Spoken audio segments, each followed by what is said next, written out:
Uittreksel die onderkant, rooi kangaroo is die grootste van alle kangaroo spesies en is endemies tot Australië. Tydens kopulasie stel die mannetjie semen binne in die wyfie se liggaam vry en swangerskap duur 33 dae tot geboorte. Die blinde, naakte en stompbeen baba kangaroo moet op die ma se pels kruip na 'n sakkie waar dit aan 'n speen heg wat voeding verskaf en daar beskerm bly vir die volgende 190 dae totdat dit 'n joey word. Op 235 dae is die joey gereed om die ma se sakkie betyds te verlaat. Identifiseer die tipe bevrugting, dit sal inwendige bevrugting wees want dit vind binne in die vrou plaas. Gee een rede vir die antwoord weer dieselfde situasie. Identifiseer die voorplantingsstrategie wat deur die rooi kangaroo gebruik word waar sy kleintjies lewend geboorte gee. Dis viviparie, né? Viviparie. Bespreek een ouer strategie wat die rooi kangaroo vertoon wat in hoë oorlewings, alles weer eens lief vir hierdie tipe vrae. Alright. Skryf my hierdie nommertjies aan, hierdie waardes. Okay, so 2.10.3 tel 1 punt, 2.10.4 tel 2 punte. Alright. Een strategie sal natuurlik wees omdat bevrugting inwendig is, omdat die embryo ontwikkel, die fetus ontwikkel verder binne die vrou. Dit is altyd gaan oor veiligheid natuurlik teen predatore. Dit kan vir baie lang tydperk in die moeder ontwikkel. In ander woorde, dit is redelik ver ontwikkel by die tyd dat dit actually uit die buidel uitkom. Maar ja, daar het jy 'n paar redes en jy sal sien of, die woord of daarso. Hoekom sou jy die rooi kangaroo as ultrasieel beskryf? Wel, daar sê die baba kangaroo is blind, naak en maak op die ouer staat vir voeding. Hier staan dit mos nou, die blinde, naakte en jy kan sê stombeen ook. Sodat dit natuurlik sy beweeglikheid kan beïnvloed, maar hy is afhanklik van die ma. Dus ek kom hy daar op die melkkliere sit vir soveel hoeveelheid dae. Dis nadat hy gebore is. Navorsing het die effek van mikroplastiese bioakkumulasie op manlike vrugbaarheidsvlakke by rotte ondersoek. Mikroplastiek is plastiek wat in 'n mikrometer groot is, afgebreek is. Hulle kan nie deur die liggaam afgebreek en uitgeskei word nie en sal dus mettertyd in die bloed toeneem. Dit staan as bioakkumulasie bekend. Die ondersoek is soos volg gedoen. 60 manlike rotte, almal albino wit, seker wie die wit staar spesie, is gelyk op in 3 groepe verdeel, met ander woorde 20 in 'n groep. Rotte is al 3 groepe was gesond, dieselfde dieet gevolg. Groep 1 is natuurlik drinkwater gegee met 0 mikroplastiek. Groep 2 is daagliks besmette drinkwater gegee met 4 mikromillimeter per liter mikroplastiek, terwyl die derde groep drinkwater gekry het met 10 milliliter mikroplastiek uitgevoer. Of wetenskaplikes het toe die ondersoek oor 'n tydperk van 90 dae uitgevoer. Elke 30 dae het wetenskaplikes bloedmonsters getrek ensovoorts en dit is die resultate wat hulle gekry het. Nou vra hulle hierso verduidelik een manier waarop die navorsers die betroubaarheid van hulle ondersoek verseker het. Wel, jy kan sê die feit dat daar 20 rotte in elke groep was, groot aantal rotte is gebruik, of jy kan sê die ondersoek is vir 90 dae lank uitgevoer, is vir baie lank uitgevoer. Identifiseer een manier waarop die navorsers die geldigheid van hulle resultate uit die navorsingsontwerp hierbo kon verhoog het. Wel, die feit dat hulle hierso vir julle sê, hierso dit, rotte is almal albino's gelyk op 3 groepe, al die rotte was gesond en het dieselfde dieet gevolg. Alright. Selfe ouderdom, gee die rotte dieselfde hoeveelheid water. Hoe is die afhanklike veranderlike in die ondersoek gemeet? Deur die testosteroonvlak, hulle sê daar vir jou in die laaste punt, elke 30 dae is bloedmonsters getrek en die testosteroonvlakke is dan natuurlik bepaal of bereken. Verduidelik waarom groep 1 die ondersoek belangrik was. Omdat is die effek van mikroplastiek op die testosteroonproduksie. So groep 1 het natuurlik geen mikroplastiek in hulle water gehad nie. So groep 1 tree definitief op as die kontrole waarmee die ander groepe se resultate vergelyk kan word om te sien wat die effek van mikroplastiek op testosteroon is.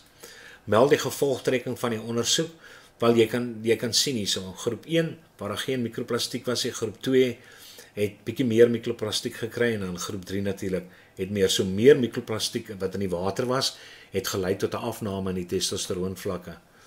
Alright. So dit sal die vrugbaarheidssyfer definitief laat daal. Hoe sou spermatogenese na 90 dae in groep 3 beïnvloed word?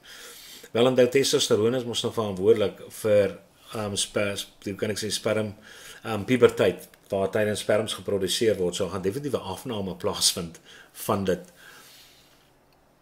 2.12. Ek hou van hierdie tipe grafieke. Ek hou van hierdie hormone te doen met die menstruele siklus. Nou ja, grafiek hieronder toon dit, soos ek sê, as estrogen, progesteroon en luteiniseringshormoon oor 28 dag periode. Nou ek kan onmiddellik vir jou sê verder om verder te lees wat die vraag is. Ek weet estrogen piek voor dag 14, want jou follicles ontwikkel voor ovulasie en daai follicles produseer estrogen. So hierdie aan mekaar lyn gaan beslis estrogen wees. Dan weet ons ook LH, ek weet die sleutel is hieronder, maar ek wil net hê julle moet leer hoe om hierdie goeters te onderskei van mekaar. Die hormoon wat natuurlik verantwoordelik is vir ovulasie is LH en dit is hoekom hy gaan piek hier by dag in die omgewing van dag 14. So hierdie gestippelde enetjie, dit is beslis LH en dan die ander een wat deur die corpus luteum wat na ovulasie vorm word progesteroon vrygestel. So die ander lyn sal definitief progesteroon wees. En dan vra identifiseer die strukture wat estrogen vanaf dag 1 tot 13, dis die follicles. Progesteroon vanaf dag 13 tot 20, dis die corpus luteum. Op watter dag het ovulasie plaasgevind? Dis dag 14. Geen rede vir jou antwoord met 12, want dit is waar LH natuurlik piek op sy hoogste is. Verduidelik waarom progesteroon vlakke na dag 21 hoog bly. Wel, dit bly hoog want die corpus luteum bly behoue indien bevrugting plaasvind. So bevrugting het plaasgevind, corpus luteum bly behoue vir 12 weke of 3 maande en dis wat gaan lei tot progesteroon vlakke wat natuurlik hoog is. So ja, implanting, bevrugting het plaasgevind, die corpus luteum ontaard nie, met ander woorde bly hoog en dan word die corpus luteum aan mekaar geproduseer. Hoekom is dit nie moontlik vir 'n vrou om 'n ander graafse follicle tydens swangerskap te ontwikkel nie? Wel, jy moet onthou, as daar hoë vlakke van progesteroon is, progesteroon inhibeer nie net LH nie, maar ook FSH. En as daar nie FSH vrygestel is nie, kan jou primêre follicles nie gestimuleer word om verder te ontwikkel tot graafse follicles nie. So ja, paras kan in water en op land lewe. Die meeste paras benodig egter water vir voortplanting. Tydens die broeiseisoen stel mannetjies paras en parawyfies miljoene gamete in die water vry. Noem die soort bevrugting omdat dit in water vrygestel word. Gaan bevrugting buite die wyfie se liggaam plaasvind, so dis uitwendige bevrugting. Verduidelik waarom miljoene gamete vrygestel word. Daar is natuurlik om kanse vir bevrugting enigstens en die kanse vir oorlewing te verbeter. Want onthou daar is meer predatore wat kan plaasvind. Jy het waterbeweging wat die geslagscelle uitmekaar kan laat beweeg. So ja, beslis, definitief daaroor. Noem waarom die voortplanting by paras 'n voorbeeld is van oviparie. Wel, bevrugting vind buite die liggaam plaas en dan vorm daar 'n jellylaagie om dit, so daar vorm actually eiers wat later gaan ontwikkel. Daar is eiers wat daar voorkom. So embryo's ontwikkel binne 'n eier buite die wyfie se liggaam. Die diagram ondertoon gebeure wat moontlik in 'n vrou se liggaam plaasvind. Identifiseer struktuur B, D en E. Wel, daar's bevrugting van daar plaas. Die produk van bevrugting is 'n sigoot. So dit sal sigoot wees. Dan ondergaan dit mitose totdat dit die bolselle plaasvind, vorm wat D is, wat 'n morula is. En dan natuurlik begin die embrionale laag in 'n selmassa rangskik en dit is wat jy basies hierso sien. Dis 'n blastosist wat jy raai het. Hulle aanvaar ook blastiele hoor. Dan noem die proses wat by A plaasvind, dis bevrugting. Noem die proses waar die binnewand van die uterus waar struktuur implant, noem dis die endometrium. Noem die tipe seldeling wat by C plaasvind, wel, al hierdie seldelings wat hier plaasvind, gaan net mitose wees. Hoeveel kromosome word normaalweg in H aangetref? Nou, as ons kyk na H is natuurlik die kern van die eiersel. Eiersel is 'n geslagsel wat haploïd is, so daar gaan helfte daarvan gaan aangetref word. 'n haploïde getal gaan daar aangetref word, met ander woorde 23. Alright. Omdat ons praat hierso van by mense, so dat jy kan sê 23, maar ek seker hulle sal haploïd aanvaar. Maar skryf my eerder 23 helfte. Identifiseer die ekstra embrioniese membrane G. Wel as kyk, G is daai laag membraan wat heel aan die buitekant is, so dit sal die chorion wees. Tydens paring by sommige paraspesies klim die mannetjie op die wyfie se rug en gryp haar met sy voorpote vas. Gedurende hierdie tyd sal die wyfie ongeveer 6000 baie soortgelyke vraag aan die vorige een, terwyl die mannetjie ook sperms oor die ova uitstort. Hierdie paringsgedrag word amplexus genoem. Noem die tipe bevrugting weer eens uitwendige bevrugting. Verduidelik waarom bevrugte eiers van hierdie pare nie op land oorleef nie, wel dit word nie deur 'n dop omring nie, so dit gaan nie beskerm word teen uitdroging nie, hoor. En jy kan ook sê daar's geen amnion nie. So ja, want jy kan maar sien hier is net 'n chorion, wel hulle sê hier so dit nee, daar gaan nie amnion ontwikkel nie. Maar ek sal gegaan het vir die eerste enetjie. Verduidelik hoe amplexus die kanse vir bevrugting by paras verhoog. Wel die feit dat die mannetjie bo op die wyfie sit en beide van hulle geslagselle vrystel, beteken daai geslagselle gaan baie naby aan mekaar wees. Met ander woorde, as die sperm nie so ver hoef te swem nie, gaan dit die kanse vir bevrugting natuurlik bevorder. En dan die hoeveelheid wat vrygestel word. Verduidelik een ander strategie vanuit die inligting hierbo wat tot die voorplanting sukses van die paraspesies gaan lei. Wel, dit is basies dieselfde antwoord as hierdie. Al wat jy net gaan byvoeg aan die einde is om die kanse vir oorlewing te verbeter of om die kanse vir oorlewing te bevoordeel. Dis al, maar jy gaan identiese antwoorde hê as wat hierbo staan. Dis eintlik my snaaks dat hulle dit gevra het. Die diagram hieronder verteenwoordig die manlike voortplantingsstelsel. Noem deel A, wel deel A is daar 'n seminale vesikel wat jy daar het. Die hormoon wat deur B vrygestel word, is die testis, is testosteroon.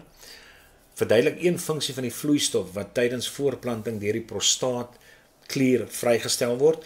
Nou, hulle sluit al die funksies. Jy kan enige funksie van die kliere, die kelperklier, die seminale vesikel en die prostaatklier, die vorige funksies wat die kinders apart moes geleer het. Julle kan nou enige funksie gaan skrywe en hulle gaan dit nou aanvaar. Dis by die laaste vergadering deurgegee. So al gaan skryf julle dit voorsien fruktose as 'n energiebron vir die spermselletjies, of julle gaan skryf daar dit voorsien 'n alkali wat die suur in die vagina gaan neutraliseer, of dit bevat 'n chemiese stof wat die mobiliteit van spermselle gaan verhoog. So julle kan daai goeders gaan neerskryf, hoor. So enige een van hulle gaan hulle as korrek aanvaar nou. Maar hulle praat van verduidelik, so moenie net sê dit is alkalis nie. Jy moet 'n bietjie verder gaan en 'n bietjie uitbrei daarop onder verduidelik. Prostaatkanker is een van die algemeenste tipe kankers by mans. Die tabel hieronder toon die getal mans per 100,000 mans van verskillende ouderdomsgroepe wat oor 'n tydperk van 14 jaar in sekere lande met prostaatkanker gediagnoseer is. Tabel hieronder toon die getal mans per 100,000 mans van verskillende ouderdomsgroepe wat oor 'n tydperk van 14 jaar, so ouderdoms van groep onder 49 is natuurlik 5 uit 100,000 mans en ouderdom 50, 54 ensovoorts. Volgens die tabel, watter ouderdomsgroep van mans is meer geneig om prostaatkanker te ontwikkel? Wel, gaan kyk maar net waar die hoogste is. En jy sal sien, dis 764 is die hoogste hierso. So dis ouderdomsgroep 70 tot 74.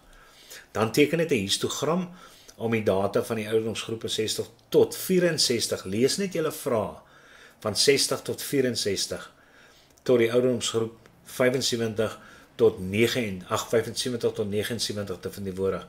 Met ander woorde, daai groep en daai groep. So jy gaan 4 stawe hê. En omdat dit 'n histogram is, gaan hy stawe aan mekaar vas wees. So daarso het jy dit. Alright, onthou asseblief vir opskrif. Opskrif is altyd 'n weerkaatsing van die afhanklike en die onafhanklike veranderlike. So jy het hierso getal prostaatkanker gevalle en dan jy onderdoms, en dis waarom die opskrif getal prostaatkanker gevalle in verskillende ouderdomsgroepe is. Dan gaan jy natuurlik 'n punt kry vir skaal.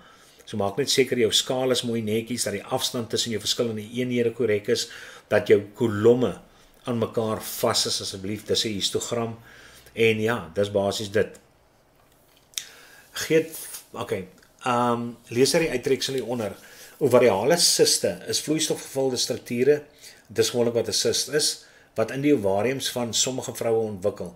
Die twee algemeenste tipes siste by vroue van voorplantingsouderdom is follikulêre siste en corpus luteum siste. Follikulêre siste ontwikkel wanneer 'n grafiese follikel nie daarin slaag om oop te bars en die ovum vry te stel nie. Die follikel hou aan met die groei as gevolg van voortdurende hormoonstimulasie. die corpus luteum siste ontwikkel wanneer die corpus luteum nie degenereer nie, selfs al is die persoon nie swanger nie. Vroue toon dikwels geen simptome nie en die siste verdwyn, maar in skaars gevalle hou die ovariale siste aan om te vergroot. 'n Baie groot sist kan intense pyn veroorsaak en moontlik oopbars wat tot inwendige bloeding kan lei. Sulke siste sal chirurgies verwyder word. Nou sê hulle se noem 2 strukture in die ovarium wat in siste kan ontwikkel. Wel, jy kan sien jou graafse follikel is een van hulle en jou corpus luteum is die ander een. Ag, verkeerde plek gesit, I'm a word. En dan 2 simptome wat met baie groot siste geassosieer word. Wel, hulle sê mos hier in die onderkant intense pyn en dan inwendige bloeding. So dit sal jou volgende, hierdie 2 moet net omruil asseblief. Moenie vergeet nie.